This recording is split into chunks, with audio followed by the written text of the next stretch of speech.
Hello hi नमस्ते and welcome to my another new blog video. तो आज मैं अब जस्ट अपना घर के पीछे में हूँ। पीछे का ये जगह है और यहाँ पर एक्चुअली ना बच्चा लोग सुबह सुबह यहाँ पर खेलते हैं। लाइक स्कूल से यहाँ पर लेके आते हैं और यहाँ पर जस्ट बच्चे लोग को छोड़ देने से वो लोग अपना जो एक्टिविटीज़ सब है, खेलना कूदना, ये चीज़ सब यहाँ पर करता है। तो हम लोग भी आज यहीं पर हैं पीछे और जस्ट अभी फ्री थे तो चलो सारिका बोली कि थोड़ा सा पिंग खेल लेता हूँ। तो मैक्सिमम आप लोग का क्वेश्चन है कि वीसा रिजेक्शन होने का रीज़न क्या है, व्हाट इज़ द रीज़न कि जिसके रीज़न से मैक्सिमम वीसा रिजेक्शन होता है। तो देखो एक्चुअली वीसा रिजेक्शन होने का मेन रीज़न होता है फाइनेंशियल रिक्वायरमेंट।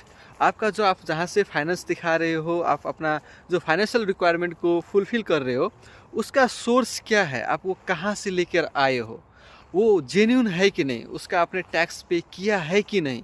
मेन चीज़ ये होता है। अगर आपका वो डॉक्यूमेंट प्रॉपर है और ये क्लियर है कि आपका जो इनकम रिसोर्स है, जहाँ से आप इनकम दिखा रहे हो, और उसका जो सोर्स है वो अगर लीगल है, सारा चीज़ क्लियर उसमें है कि हाँ ये इतना अमाउंट यहाँ से आया है और इसका टैक्स पे किया गया है, तो ये सर आपका बेस्ट होगा। यही होता है और यही अगर आप फुलफिल नहीं कर पाओगे ना, तो यही होता है मेन रीज़न, सबसे बड़ा रीज़न वीसा रिजेक्शन होने का। और आपको पता ही है अभी फिनलैंड का भी वीसा पहले जैसा नहीं है, मीन्स अभी रिजेक्शन है ना स्टार्ट हो चुका है। मैक्सिमम अब रिजेक्शन भी हो रहा है, क्योंकि पहले ये था कि आपको 96% 97% चांसेस था कि अगर आप अप्लाई किए हो और आपका डॉक्यूमेंट प्रॉपर है तो वीसा आपको मिलेगा। लेकिन अभी वो सिचुएशन नहीं रह गया है। अभी इतना ज़्यादा इंटरनेशनल स्टूडेंट सबका यहाँ पर है, मिस एप्लीकेंट इतना ज़्यादा है ना कि वो लोग भी थोड़ा सा अब वीसा को रिजेक्शन करना स्टार्ट कर दिए हैं वो लोग, और बहुत टाइम टेकन भी है। अभी वो लोग पहले से ज़्यादा, जैसे कि पहले आपको 1 मंथ हाफ मंथ में आपका आ जाता था डिसीजन, लेकिन अभी डिसीजन आने में भी 2 मंथ 3 मंथ, और स्पेशली स्पाउस का तो इतना लेंदी हो गया है, वो बात ही छोड़ दो आप। तो यही है कि आप अगर अप्लाई करते हो, वीसा अप्लाई करते हो, तो जो आपका फाइनेंशियल रिक्वायरमेंट है ना, जो वो लोग मांगे हैं कि इतना चाहिए, वो आप प्रॉपर डॉक्यूमेंट दो उसका, राइट। मैक्सिमम अगर आपका घर में कोई जॉब होल्डर है और उन लोग का अकाउंट में ही सैलरी आता है और उसका वो तो ऑलरेडी टैक्स पेबल अमाउंट रहता है, राइट। तो ये चीज़ सब अगर आप दिखाते हो ना कि मीन्स एक लीगल वाइज में आपका सैलरी अकाउंट में किसी का सैलरी आ रहा है, ये आपका प्रॉपर होता है, प्रॉपर इनकम होता है। जैसे कि आप उसके दूसरा आप क्या करो, जैसे आप कहीं से लोन भी ले रहे हो ना, तो वो लोन आप अपना लाइक आपका फादर का आप दिखा रहे हो इनकम, तो फादर का किसी दोस्त को बोलो कि हाँ वो आपका फादर का अकाउंट में ट्रांसफ़र करे और आपका फादर का अकाउंट में से आपके अकाउंट में ट्रांसफ़र होना चाहिए अमाउंट। तो क्या होगा, जैसे आपके फादर का भी स्टेटमेंट आएगा और आपका भी स्टेटमेंट आएगा, तो टोटली उस सीक्वेंस में दिखा सकती हो, राइट। और लोन रिटर्न कहकर भी उसमें मेंशन कर दे सकते हो आप थोड़ा सा अमाउंट सबको।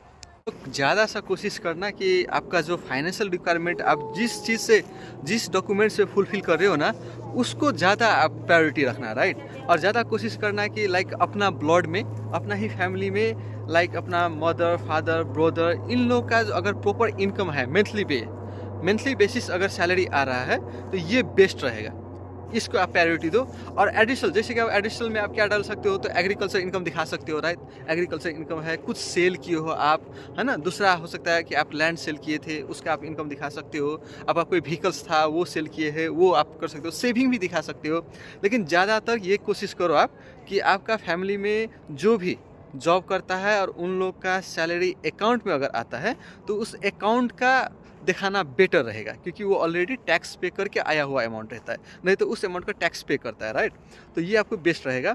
सो फाइनली अगर आपका वीसा रिजेक्शन भी होगा, तो उसका मेन रीज़न ही आपका एजुकेशनल डॉक्यूमेंट से कोई लेना देना है नहीं। उन लोग को इमिग्रेशन को कोई लेना देना नहीं है, वो यूनिवर्सिटी का काम है।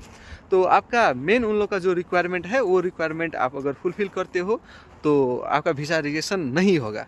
और अगर इफ़ हो रहा है वीसा रिजेक्शन, तो उसका मेन रीज़न यही है कि आपका जो डॉक्यूमेंट आपका फाइनेंशियल रिक्वायरमेंट का है, वो फुलफ़िल नहीं हो रहा है, और उन लोगों को इस चीज़ में डाउट होता है।